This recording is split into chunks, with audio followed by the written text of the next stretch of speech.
Hey, this is Derek Davis from Babylon AD, and you're watching CMS TV.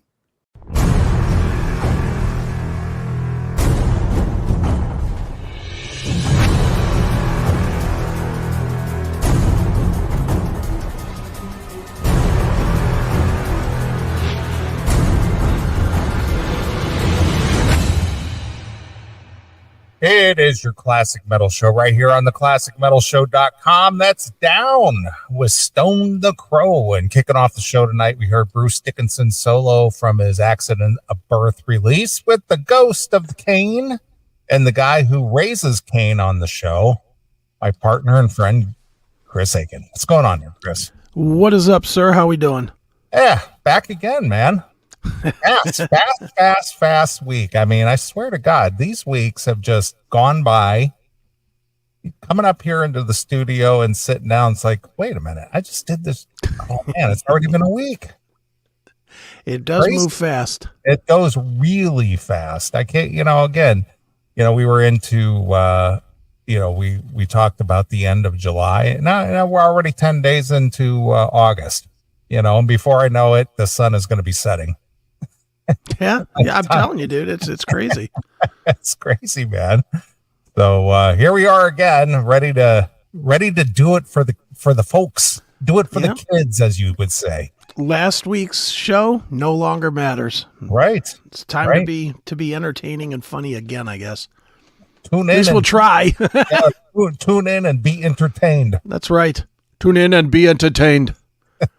That's was it Marcus from Mystic Prophecy? This is Marcus from Mystic Prophecy. Stay tuned and be entertained. And that is an order. One of the all-time funniest bumpers ever. To be entertained. And we asked him, we're all lighthearted. Hey, could you do us a bumper or an ID at the end? Yes. Hello, this is Marcus from Mystic Prophecy. Stay tuned and be entertained. Or else. God damn it. Or else to the gas chamber with you. I will shoot you in the back of the head if you are not entertained. Too funny. So what's going on in your world? I haven't heard from you all week, aside from an email, basically asking me to view a video for before tonight's show. But aside from that, I haven't seen or heard from you. And, I've been pretty quiet on my front as well, because of being tired. I understand that. It's exhausted all the time. It's definitely been one of them weeks here. My mom had back surgery, so I was dealing with that. Then on the way home from the back surgery, I got caught up in that crazy ass storm that wiped out half of Ohio for a week. Yeah, I heard that Cleveland was without power. A good portion of Cleveland was without power. I mean, my mom got it easy. I didn't lose power, thank God. But my mom, she lost power for a couple of days. Yeah. And there's still some people, like, Brian that does Talking Into Infinity with John. Right. Mm-hmm. I saw on Fuckbook maybe an hour or two ago that he still doesn't have power. And that's from, I think, Tuesday. I think that's a generator, people. Yeah, so he's been sitting in a hotel, I think, for 6 days or whatever, 5 days, whatever it is. And that storm really fucked up this area pretty good. What else did I do this week? Then, I had dinner with Kelly on Thursday. Went over there, was setting up a tableau for her, which of course wasn't an acceptable place to have dinner, though.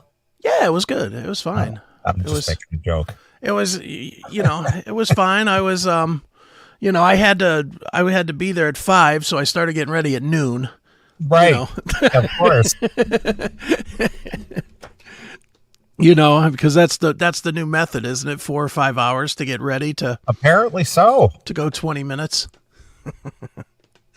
But yeah, other than that, man, just steady working.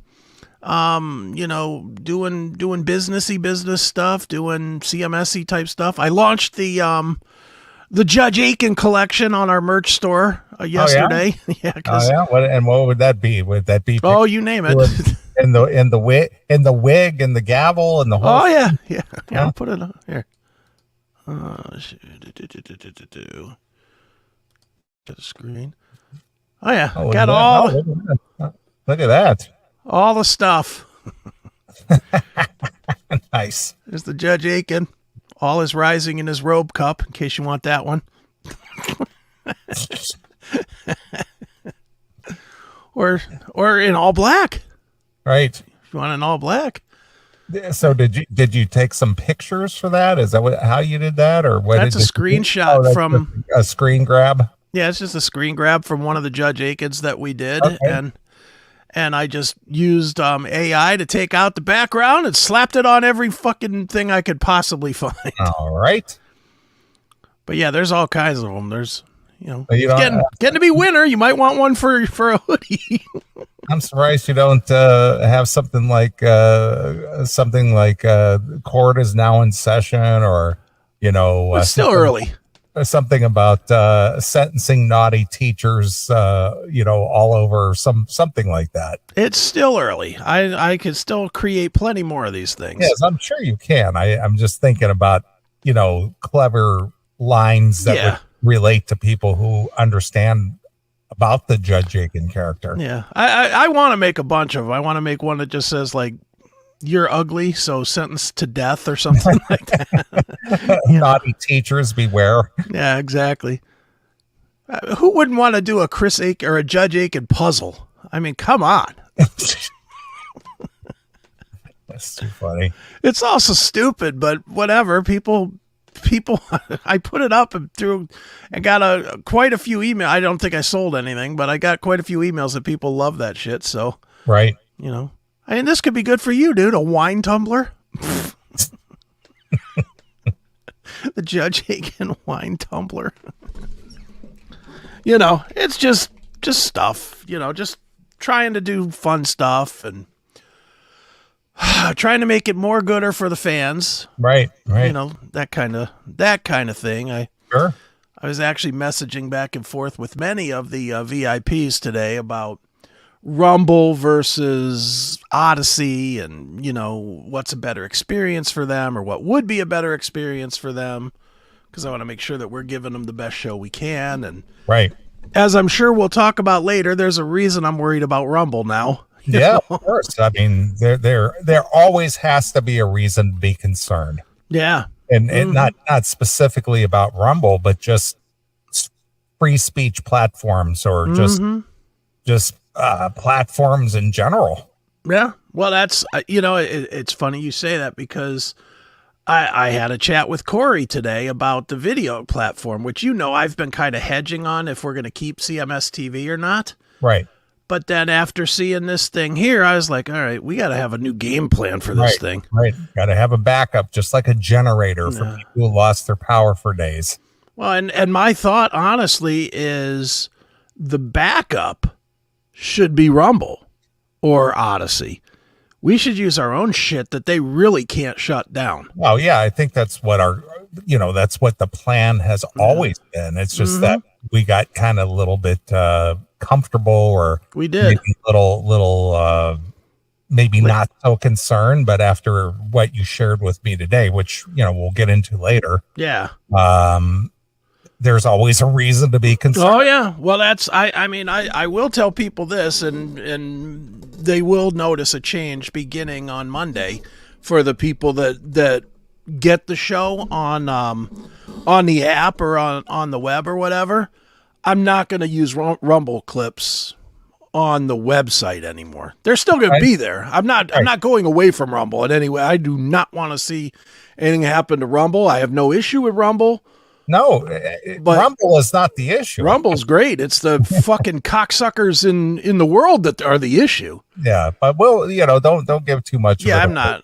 If we start making small talk about it now, we'll just be doing it. Yeah, exactly. But bottom line is there are changes coming to the CMS network, little ones, nothing major, but for most people it'll be just completely transparent. They won't know the difference. Honestly, I don't think they'll know the difference at all between Rumble and if I just host it on our own whitelisted server where it's just CMS server land. I don't think they'll notice at all. But that being said, I'm letting everybody know that, it's not going to be on Rumble. If it's if you are a podcast person going forward, because once again, I got that same feeling I had 3 years ago about better be ready. Yeah. Just in case. Yeah. And this isn't talking about that, so I feel like I'm okay talking about this. Every single day for the last 2 weeks, 14 straight days in a row, we have had a video that has been flagged on either YouTube or Facebook. Every day for 2 solid weeks. I've seen the notices come up on the CMS email that this can't be monetized, and this can't be monetized, and this can't be monetized. Yeah, these cocksuckers that are running the election interference are firing up, man. They're going to shut down speech every which way they can, and they are killing us. I mean, and I don't care. I mean, honestly, the thing with YouTube, especially, both of them really, they say, okay, well, we're gonna cut out the piece of audio that's in question or whatever. And I'm like, good, go ahead. I don't care, because it's on fucking YouTube. It's the shittier platform anyway. I don't care. Or Facebook. I don't care. As long as they don't start blocking us from Post and Rumble, I don't care. You know, or our own shit. So why don't we just do a nice show from now on, dude? Why can't we just do a show? We'll play no music on it. We'll just because it's not real and it's not authentic, and you and I would not enjoy it. Wouldn't that just be better though, with no worries? Be like, hey, buddy, how was that weather over there today? Wasn't it wonderful? How was your weather there, Neely? Was it as good as over here? It was beautiful here. Wouldn't that be a good show? It would be boring. Yeah. And there'd be no point in doing it, because it doesn't get my blood racing and and make me excited about it. There's nothing exciting about that. Now, I mean, if I was being paid $multi-million a year to be a local guy, I could probably fake it. Yeah, for the money. If there was that kind of money involved, but just doing it for the shits and giggles of doing it, nah. Yeah. Not interested. I'm with you 100%. Even I don't even know that I'd want the money to do it. I think that you got to be too fake, more fake than I could be, to be on those platforms anymore. Well, I agree. But if that kind of money was involved, I could do it till I decided I made enough and go, you know what? I've got plenty of, more than what I need. I'm done with this faking it. Yeah. I got 5 million. I'm good. Bye. Yeah. See ya. Done. Fuck all y'all that were listening to this happy horse shit. Sure. Yeah, we'd be doing like we would literally have to do the shows that we make fun of. That's what we would have to do. What was that show that with the guy with the big nose? The Burt Show. The Burt Show, yeah. That's what we'd have to do. We'd have to get a hole on the show with this saying, I was at the bike ride and it was wonderful. No. That's just normie radio. Just shit. Ugh. Yeah. Well, you know what? Speaking of people monetizing or not monetizing their stuff, and understanding that monetization of their content is not important to them, only because of the position they're currently in. Yeah. It was nice. It was kind of refreshing to hear. We talk about him all the time. Anthony Cumia talk about he took some calls from callers on his YouTube show that he does on Mondays. Mm-hmm. And one guy was asking him specifically, there's all these old O&A clips out there, and there's your Compound Media clips and this, that, the other. He says, I listened to hours and hours and hours of the old archive stuff and this, that, and the other. He says, how come you're not monetizing this? How come you're not making some money with it? And basically what Anthony said is, listen, I'm not trying to brag here. I'm not trying to blow my own horn, but I am blowing my own horn. He said, I've been very fortunate in my life. He said, I made a lot of money.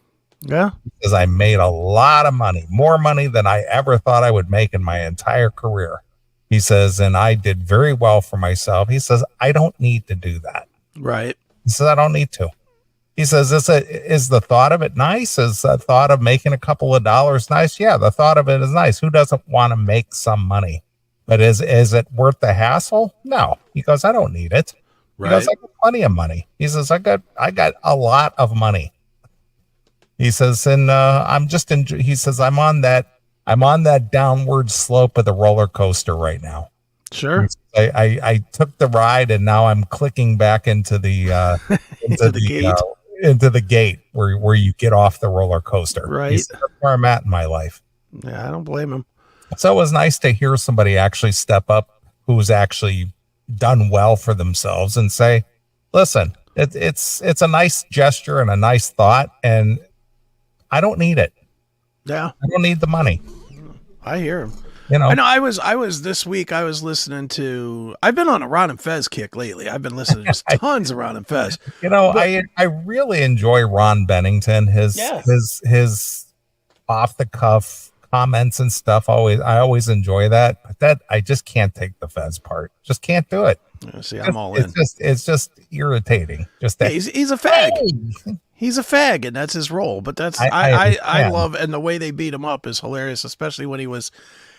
I like the later years when he was all fucked up, and they still kept pounding on him anyway, even though he was fucked up. Right. I love it, but I was thinking, I was looking at that, and then I was listening to some O&A stuff yesterday, and I was like, you know what? I'm gonna just grab some of these fucking 10 and 12 and 14-hour blocks. I'm just gonna throw them up on Rumble, because I looked on Rumble first, and there's none. Okay. Like there's none. I'm thinking, you know what? There's nobody really gonna stop me. Sirius XM's not going to file a copyright complaint. There's 8 zillion of them out there. I know. You know, so I'm thinking I'm just going to grab a bunch of them and I don't even care about monetizing them or any of that kind of shit. It's just more, I just would like to have them on Rumble so I don't have to use YouTube. Right. I get you. You know, so I think I am going to just, you know, when I have 2 minutes of free time here and there, which is almost never, but when I do have a little free time, I'm going to grab some of those episodes and just start pumping them to Rumble so that people can listen to them there instead of on fucking shitty ass cocksucking YouTube. Yeah. Well, whoever put together those super cuts, they did a really good job of those, you know, grouping them together with under categories and stuff. And actually last night I went to sleep listening to a category or a super cut, Patrice talking about movies. Right.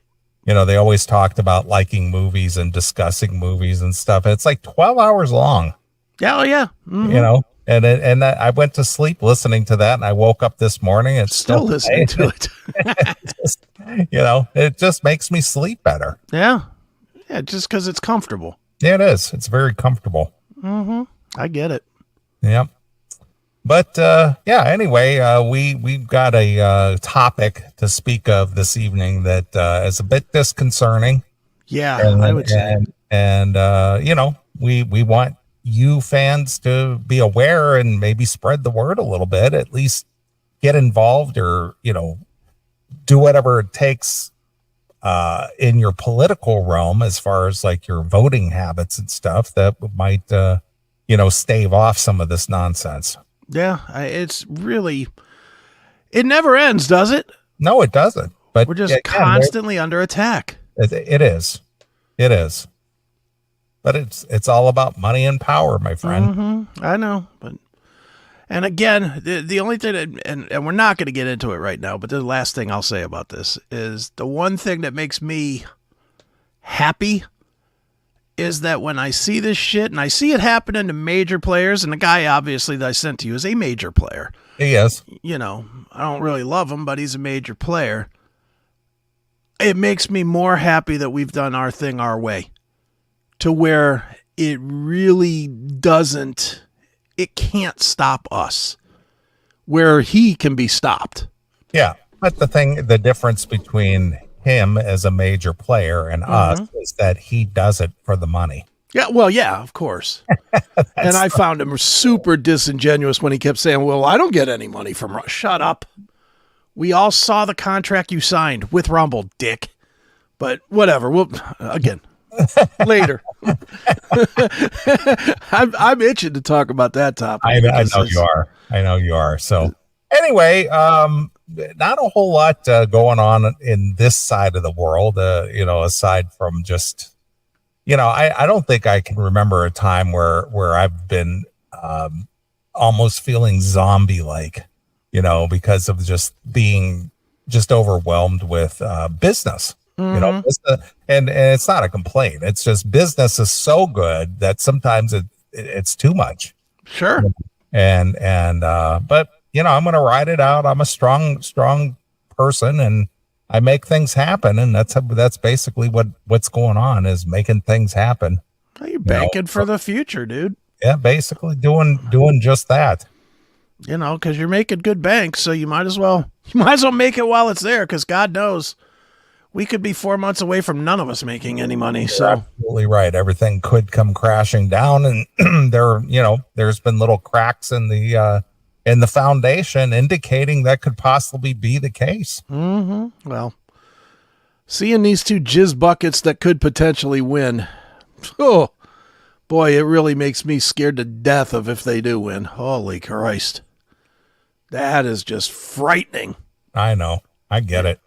It's just frightening. But wow. But yeah, I don't blame you at all. Make your money, man. I have banking it away, and you know, I don't have any bills aside from mortgage. Right. And that's it. So I've been paying extra on the mortgage as well. So, you know, just trying to get that knocked down and get that out of the way, and we'll see where it goes. Yeah. But, I'm with you. You know, much like Anthony, I gotta, you know, say in a very thankful way, I've been very, very fortunate in the last, 10 years. Sure. The last 10 years has made the previous 10 years worth it. You know? I don't know if you'd have said that. If it was flip flopped, I don't think if you'd have had the 10 good years first and then the 10 bad ones, I don't think you'd look back and say, well, at least I had those 10 great years. Yeah, really. I don't think so. You'd be like, oh, this fucking sucks. Well, yeah. Anytime things are on the downward trend, it sucks.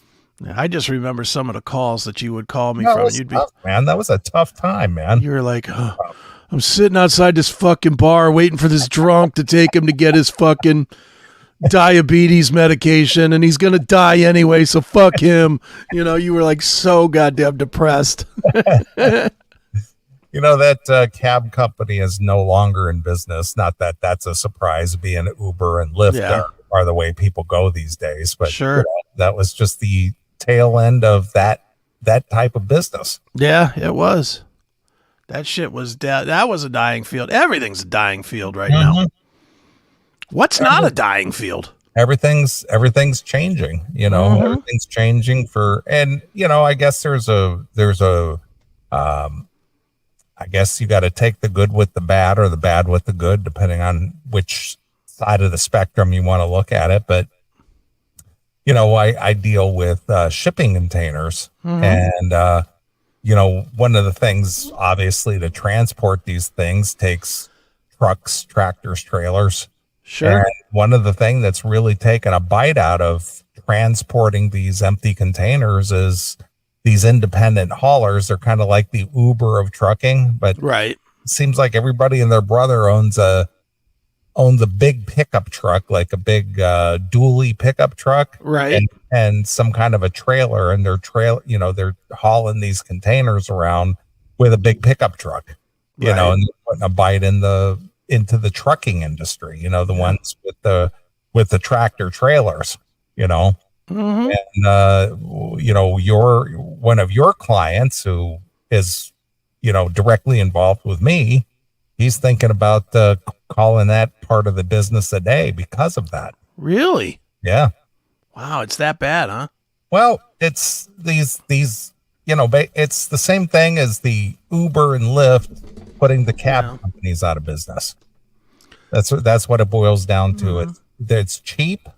And it's not non-union, and it's cheap, and guys are willing to pocket $100 a day, and be happy with that. Yeah. Or they'll make a few bucks and go home with $200 in their pocket in a day, and they think that they're making out.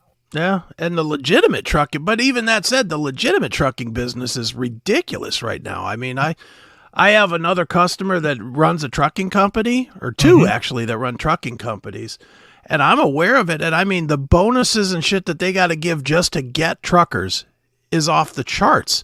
It is. They got to give like $50, $60, $80,000 bonuses to get a good driver. A good driver. Yes. You know, I mean, they can hire some fucking dillweed that can pass their driver's test, but the insurance rates are go through. Then they'll pay that $50 or $60 or $80,000 another way, and right, probably in damages too, as the guy gets his footing. Exactly. But yeah, I mean, I hear about it all the time with this, with the trucking company, about how much they got to spend just to get qualified guys, and then they got to keep giving them raises to keep them. Right. Because they will leave. They will leave. And, you know, the issue is nobody wants to really work. They don't want to stay out away from home overnight. They don't want to, they don't want to have to do too much. Yeah. And the guys who are willing to tough it out and, be real men, they're far and few in between. Yeah, there's fewer and fewer of them now. I know. And the pussified young males these days, they wouldn't get near a piece of machinery like that. No, absolutely not. Ooh, it's big and scary. Ooh, it sounds mean. You mean I have to drive this thing? Well, I did that for years as well. I drove cross country for 5 years and taught driving school for 5 years, and worked in the trucking industry pretty much all my life. And, it's a man's business. I know women do it as well. I know that. I'm just talking about in general. It is a rough business and it takes some stamina to be involved with the transportation business. And if you're a delicate type, chances are it's not for you. Dude, it's a hard life. Let's just be honest. I know my dad constantly, because I grew up in trucking, obviously my dad was a truck guy. He was constantly on me, especially when I got back from the military and was like bouncing around from job to job. He was like, just get yourself a CDL and go and be a truck driver. And I just was like, I can't be away like that. I was like, I just can't live like that. I can't live fucking taking showers at the local fucking truck stop and being dirty 2 or 3 days a week if you can't find a truck stop that has a suitable place to take a shower. I did it for years. Eating the same old fried shitty food, which I know you probably were good at, just saying no, I'll have a salad instead. Yeah, I did. Believe me, I did. I know me. Every day would have been chicken fried steak and fucking a big thing of potatoes with butter and sour cream and some rolls and some sweet tea. Yeah, and I'd have convinced myself that those 16 green beans that they put on the plate was me eating a balanced meal. I'm eating well. I've got vegetables every day. You know, fucking one little spoonful of green beans or whatever. Sure. It just I couldn't do it. I thought about it. I actually signed up at JB Hunt once to go to school, but then I backed out. That's how I started. I went to JB Hunt truck driving school in Lowell, Arkansas. Okay. Yep. I did it. Yeah, dude, you want to talk about a sad story. Signed up for JB Hunt, and when I backed out, it's because I got the job at the steel mill. Nice. Should have gone to JB Hunt. Maybe so. Could have been a different outcome, that's for sure. But right. Yeah. Then you wouldn't have this great show. So true. That is true. Everything happens for a reason, I guess. That's right. No, I don't know why things happen, but they happen, and you more or less may not even know the answer until later down the road. Who knows? That's right. But I've lived a very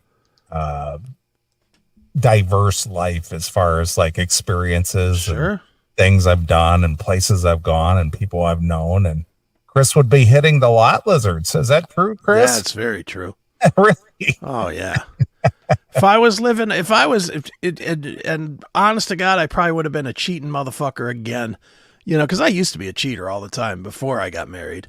Then I stopped when I got married, but I'd imagine if I was out on the road and it was like fucking $20 or whatever to get my dick sucked by some fucking lot lizard, I'd have been on that all the time.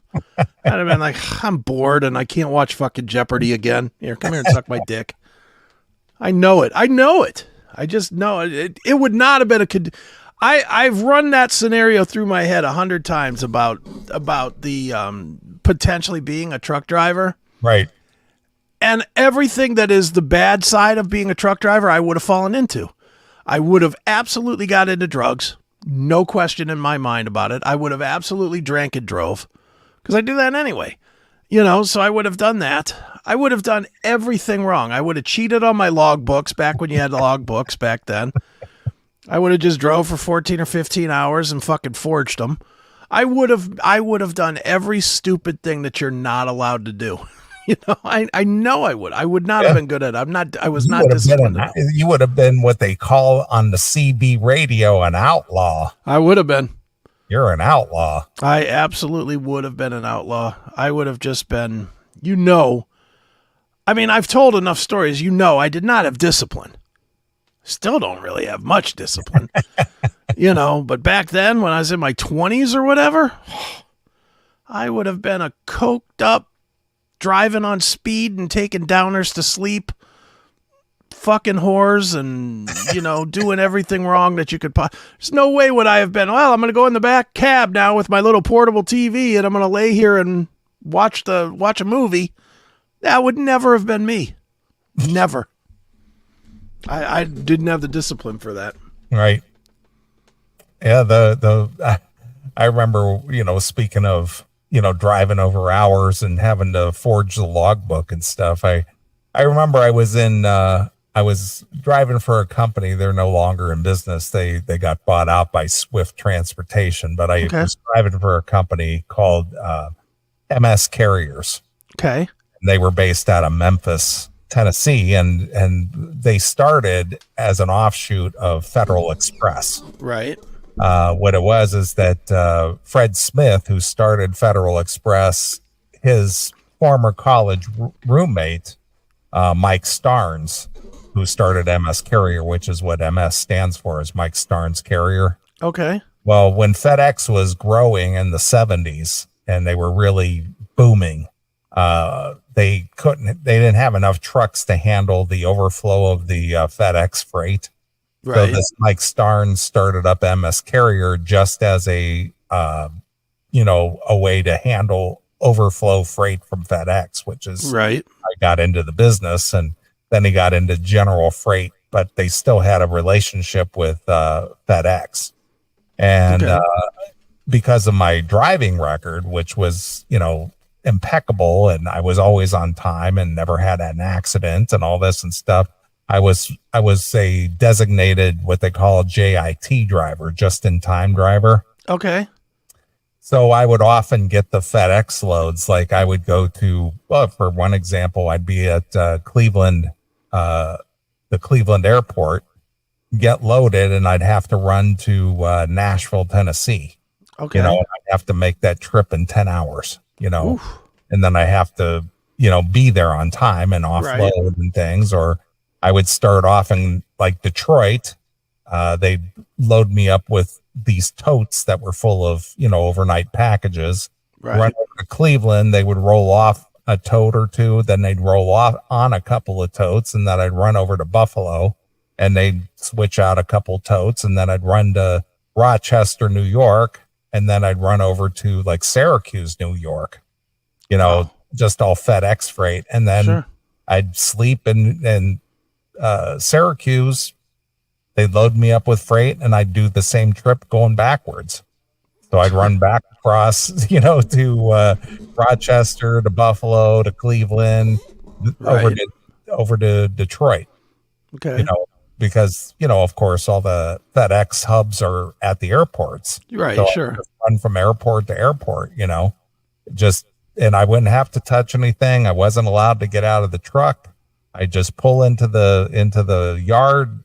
A FedEx employee would come out, get my bills of lading open my doors. I'd back in. They would get in. I feel the truck kind of move a little bit because they were moving shit around.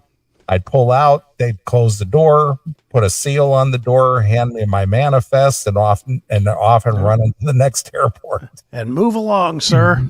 Basically, that's what it boiled down to. So, didn't have a lot of whole time to stop and fuck whores. It's like you got to shit and get. Yeah. You I know. don't know. I just know that. But if you're an over the road guy, you have a lot of free time. If you're the cross country guy, I mean, right, not necessarily over the road, but a cross country guy. Yeah. Mm-hmm. If you're the guy doing that New York to Phoenix run every day or every week or whatever. Yeah, the coast to coast guy. Yeah, those guys have tons of free time. Because they're only allowed to drive, what are you allowed to drive? 8 hours, 10 hours, Yeah, something like 10 that? hours. 10 hours, yeah. So even if you take 8 out, that still leaves 4 hours of fuck around time. Yeah. Well, yes and no. I mean, the thing is once you take your 8 hours off, you're good for another 10. Yeah. So, but most don't do that. Yeah. Well, yeah, it just depends. But anyway, I was going to get into tell you the story about the fudge in the logbook. So, I was home. I would get home every Friday night, and I'd be home over the weekend, Saturday and Sunday, and then I'd hit the road again either late Sunday night or early Monday morning. And so I was in Indianapolis on a Thursday, and they told me, well, you got to run to Memphis with this specialized trailer. Right. Or I had a load going to Memphis. So they dispatched me from Indianapolis to Memphis. Okay. Then I had to pick up what they call a roller trailer, which is got rollers in the floor. Yeah, yeah. And I ran this empty trailer over to the Cincinnati airport. Then I picked up a empty out of Cincinnati to run to Columbus. Right. Then I picked up a load out of Columbus to take home for the weekend. So I ran from Indianapolis to Memphis to Cincinnati to Columbus and to Akron in 24 hours. Jesus. No thanks. So I was coming up Interstate 65, coming up to the Kentucky line. Mm-hmm. And right at the Kentucky border, there's a scale there. So I got pulled into the scale and I got flagged because it was random DOT checks. Right.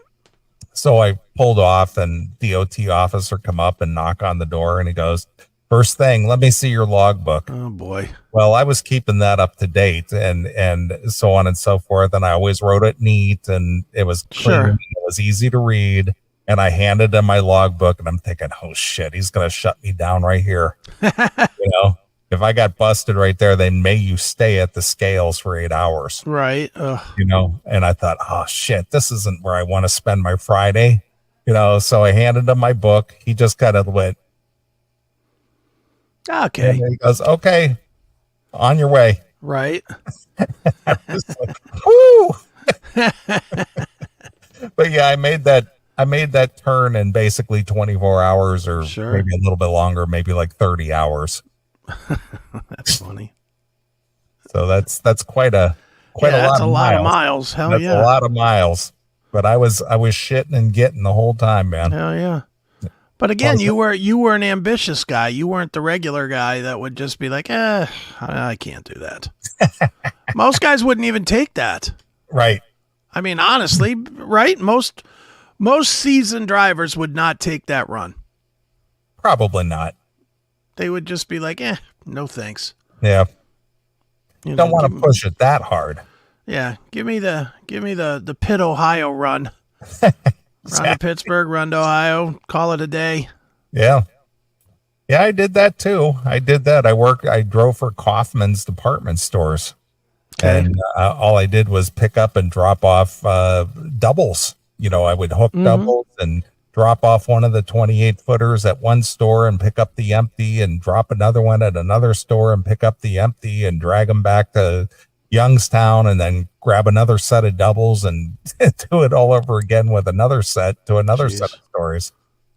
That does not sound like fun work for me. It's not fun work. It was tough, but it's something I did. You do it, pay the bills. Yeah, at least you could listen to the radio, right? I did that. A lot of that for sure. A lot of music. You were probably a lot more caught up on music than you are today. Definitely. That's basically how this CD collection came to be. Right. I was listening to a lot of CDs, and if I hear something, I'd pick a CD up, and that was my weekend thing. As I would go to the Digital Best Buy, days or whatever. yeah, go to the Best Buy or whatever, and buy a handful of CDs almost every weekend. Right. Oh, well, I got to listen to something new this week. Right, and then you'd play it 14 times during the week in the truck because you only had like 5 new CDs. So. Exactly. So it was easy to buy that many. Sure. So a lot of those came from those driving days as well. Right. I don't doubt it. Yep. So that's the good part of it, but the bad part of it is those fucking long periods of time when you're just would rather be sleeping in your bed. Instead, you're sleeping in what amounts to the size of a closet. That sleeper. That sleeper's what? It's not much bigger than a closet. Well, I mean, I had a stand-up sleeper truck, Okay. so I could basically just, turn the seat and walk back in there. So it was a walk-in sleeper. Okay. To have a little fridge and stuff in there? Yeah, it was a double bunk, double bunk sleeper. So yeah, it was pretty roomy. It wasn't like the little cracker box like your dad may have had. Yeah, my dad had the awful. When he used to take me every year to Phoenix. He wanted me to learn work. So right. He would one week of summer he would take me to a run for Brown Derby to Scottsdale. Not right. Phoenix, but Scottsdale. And when it came time to sleep, he'd sleep in the sleeper part, and he'd be like, "You can sleep in the chair. Get used to it." And I'd be like doing the whole against the door with a pillow on the window and, you know, all that kind of bullshit. And, then I'd have to wake him up if I had to go take a piss, and he'd be like, "Why are you fucking bothering me?" Because he didn't want to get up. He had his routine, and I was interrupting his routine. Somehow I think it was probably my mom's idea just to get me out of the fucking house for a week. Sure. Why don't you go on the road with your dad? Yeah. Or probably, it was probably the other way. She's probably trying to work my dad. You need to spend more time with your son, because I really didn't have much choice in the matter. I was just like told, okay, we're leaving Wednesday, going Wednesday to Wednesday. See ya. Pack a bag. Let's go. Yeah. And not a big one because it won't fit in the truck. Just bring what you need. That's right.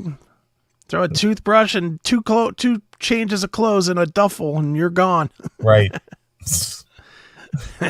Yeah. Well, those were the days, man. Yep. Long time ago. Yeah. Well, did you enjoy your trip though? I mean, was it fun for you at all, or was it drudgery? It wasn't bad. I mean, it wasn't bad. I didn't hate it. I enjoyed the trucking business. I mean, I wasn't ever like trucking. Like I never drove the trucks, but I rode on trucks and did deliveries from the time I was like.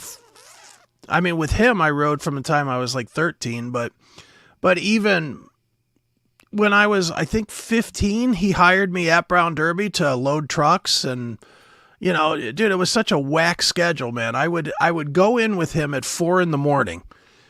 and load a truck. And then I would drive back. I was 15, but I had the permit. You could get the the sign off or whatever on the permit if you had a job. Yeah, it was a work permit. So I had that permit, and I had a car. I would drive home at like 5:45. I would load a truck or two there at the Brown Derby. Then I would drive home, change clothes, take a quick shower, go to school. I'd go to school all day. Then when school was out, I'd drive back to the Brown Derby. And back then they used to have those, remember the runs, like they would, local restaurants or local meat companies or whatever would sell meat and meat packages and cheese and stuff. It was kind of like market day. Yeah, but they would do it at the school. Right. They would do it at the school. Well, I would go back to Brown Derby. The truck would be already there. I'd get there about 3:30, and we'd leave right away and go to some school somewhere, and then I would do delivery. Right. Of, somebody come up with their order, and I'd look it up, and then I'd hand them their box of shit. Right. And I did that from the time I was 15 up until I graduated high school. I didn't, back then, I think I was making like $15 an hour back then, and that was 1984 or whatever. Yeah. It was a lot of money. Yeah, got to make that pot money. Dude, and that's just what it went to, too. It absolutely went to, I would take that money. That's when I became a huge drug dealer because, not huge, I wasn't like fucking Freeway Rick Ross, but for my school, I was a good drug dealer, big drug dealer, because originally when I was working at the church, I had $120. That's what I made in a month, $120. And I would buy pot and then I would turn that into $500. And then, and that for a 13-year-old is pretty good money. Yeah. To have old $500. Sure. Yeah. To have running around money, $500 was pretty nice. And, of course my mom made me bank half of it. She'd be like, I'll put half of it in the bank. She didn't know. She thought that all 500 of it came from the fucking church, but, or she probably knew, but she just didn't care. She was just whatever. As long as he doesn't get arrested, I don't give a shit. just don't get arrested. Yeah, because I can't believe that she didn't know that I was, I can't believe that she didn't know that I wasn't making $500 a month cutting grass and weeding flower beds at a church. But I always had that money and she'd keep it. She'd make me bank half. But then when I got at the Brown Derby, and I was making like legitimate money, as a high school kid, I was making, I don't know, like $400 a week, as a high school kid with zero bills. Yeah. And yeah, that all went to pot. It all went to weed. It really did. It went to weed and then I would turn and burn, man. I would spend Saturdays rolling joints, and then Monday, Tuesday, I'd sell them out. I'd be wandering around the lunchroom. Hey, man, need some weed this week? Need some gauge, man. Yeah, that was it. It really was. Need some grass. It's real good stuff, man. Yeah. I bought it from a Negro. There was no Negroes back then. I don't think they started existing until 2000. Yeah, that's a Caddyshack. Yeah, I know, but I'm just saying, Streetsboro. I think we had one black guy in my class, like one. We had one black guy and we had one Asian guy, and the Asian guy was a foreign exchange student, right? And everybody else was lily white. Yeah, well, I don't think we had one in our whole school. Yeah. I know we didn't. Just the one kid. If you did, it was very.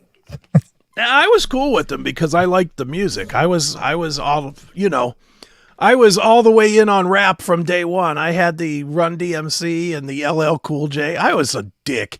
I was like a fucking dude.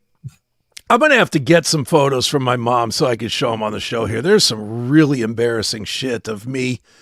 When LL Cool J was happening, there's me with the Kango hat and everything else.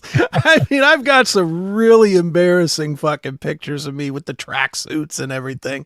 Right. Just what was wrong with me, But I always did like the music. And my mom was always cool about music, so she never really stopped me from listening to anything. So that the one black kid, he was also in the into that music, but he was the only one. Right. Everybody else at the time was all Motley Crue and, right, of course, and Van Halen and Billy Squier and, that kind of stuff. And then there's me listening to, Rock the Bells, ding, ding, ding, ding, ding, ding. It was, I didn't have anybody to share it with except that one kid. So yeah, they called him Chris the Wigger. That's right. They probably did. You know what, Fuego? You're saying this like it's a joke, Chris with a fade. Yeah. I've got to have, I will find some for next week. I must have 50 pictures of me in the military where I cut the Bobby Brown slices into my hair. Yeah.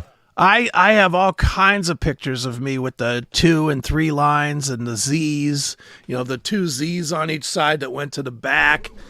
For a long time, even my ex-wife used to call me Bosworth because I used to have my hair like Brian Bosworth's hair with the Z, right?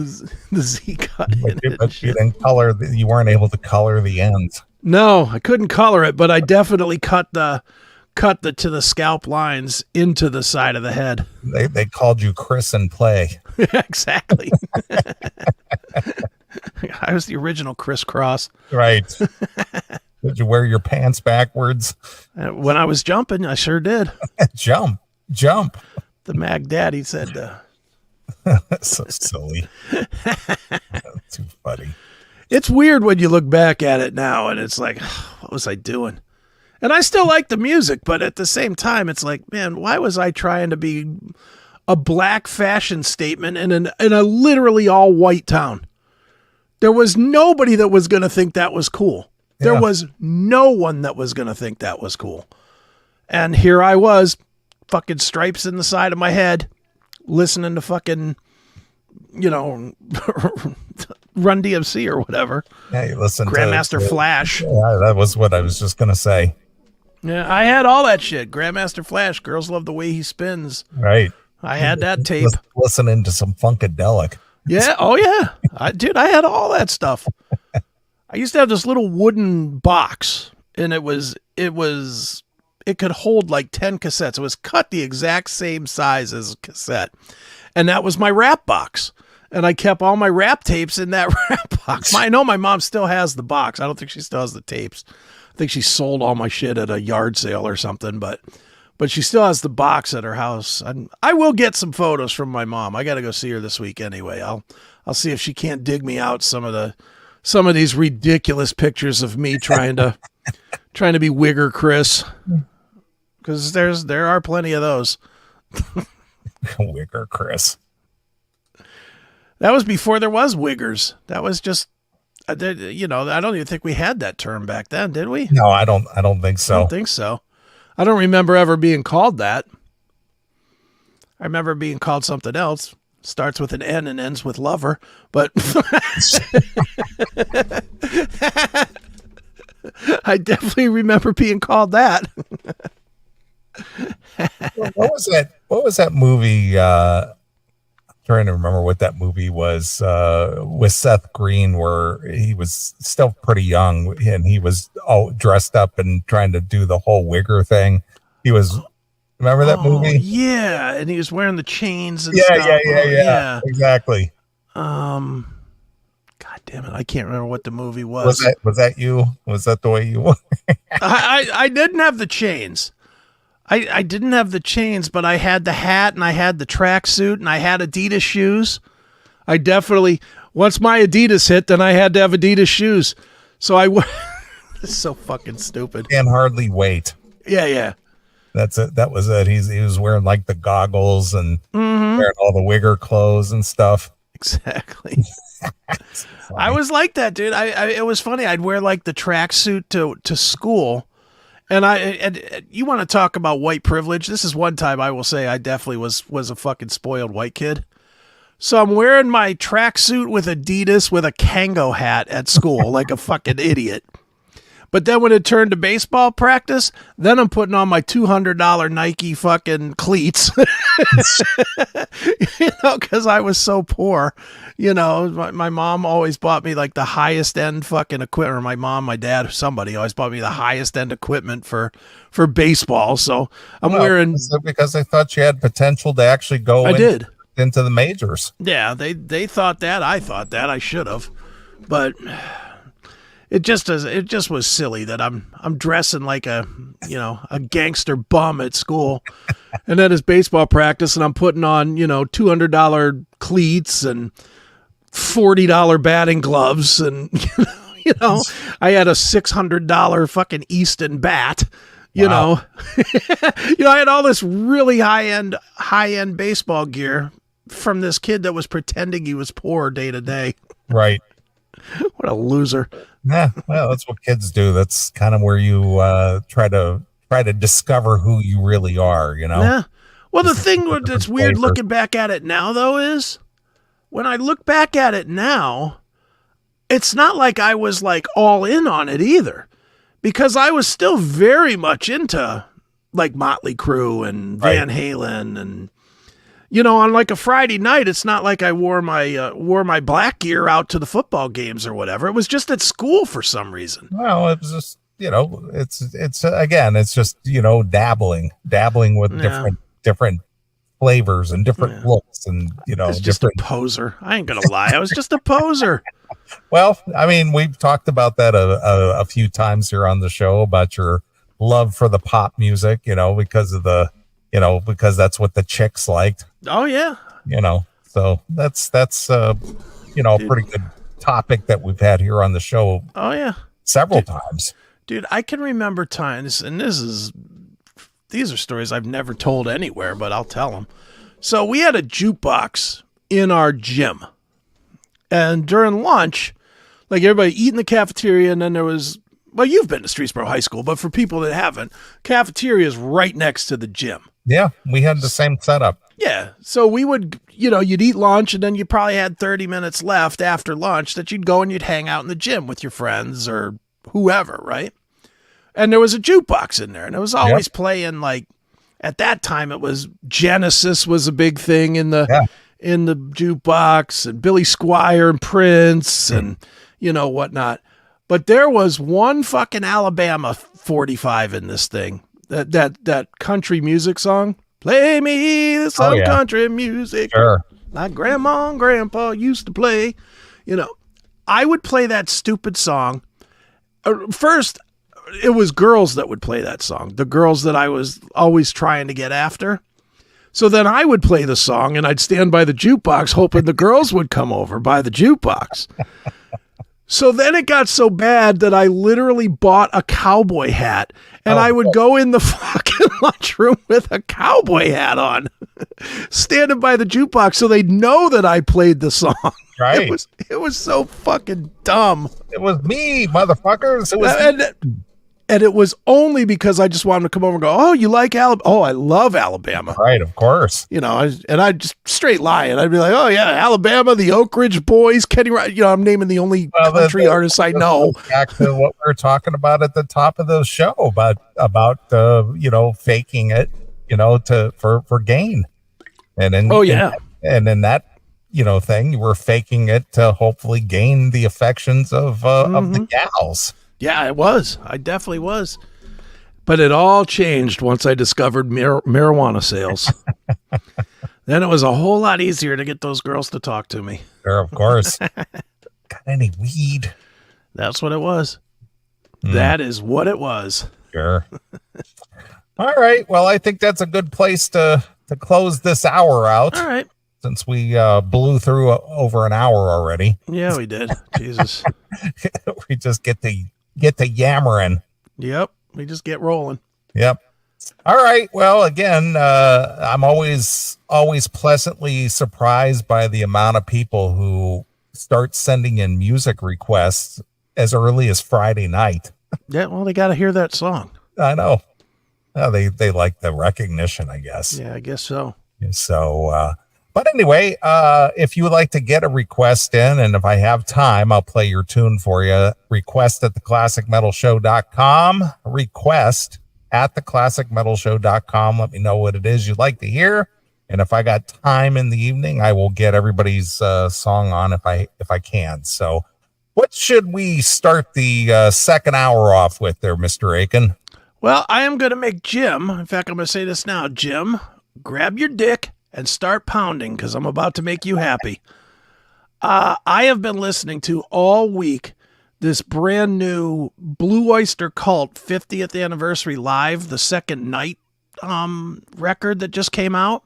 Okay. And I would like to hear the very last tune on it, City on Flames with Rock and Roll. Just a killer version of that song. Oh, yeah. Brand new live version, huh? Yep, brand new live, and it kicks ass. I wonder who's still in the band. Is it just basically two of the guys, or Buck Dharma and who's the other guy? Bloom? Eric yeah, Bloom? I think those are the two, and then some other guys. Okay, some other guys. Yeah, some other guys. Yeah, some replacement players. Yeah, I think even Rudy Sarzo was in. Yeah, he was Alt at one point. Well, we saw him with them. Yeah, when they were with Skinnerd. Right. It was Skinner and Blue Oyster Cult. We saw Rudy with them. True. Absolutely. All right. Let's see here. Cities on Flame with Rock and Roll. Yep. It should be the last track on that album. Yep, it is. All right. Well, we're going to play a few tunes. We'll come back and we'll do some more stuff. So here it is. This is something brand new from Blue Oyster Cult from a 50th anniversary live release, and this is Cities on Flame exclusively here on your classic metal show.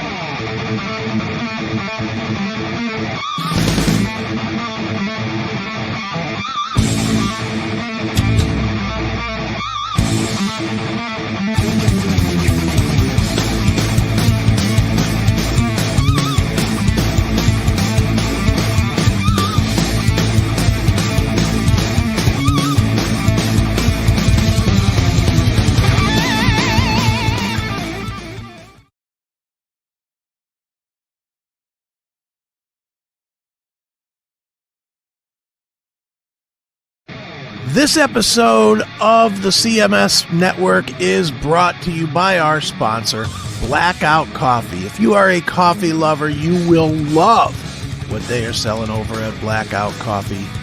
Make sure you get yourself some. The only thing woke about this company is the drinker of the coffee, because it gives you quite a jolt. I am a personal fan of the Brutal Awakening Dark Roast, but everybody's a little bit different. Make sure you get what is your favorite today. Go to blackoutcoffee.com. Use the promo code CHRIA20 to save 20% on your first order. It's that simple. So one more time, blackoutcoffee.com. That is the link, or use the full link if you're going to shop around. That is scrolling on the bottom, and get yourself some of the best coffee that is out there today. blackoutcoffee.com.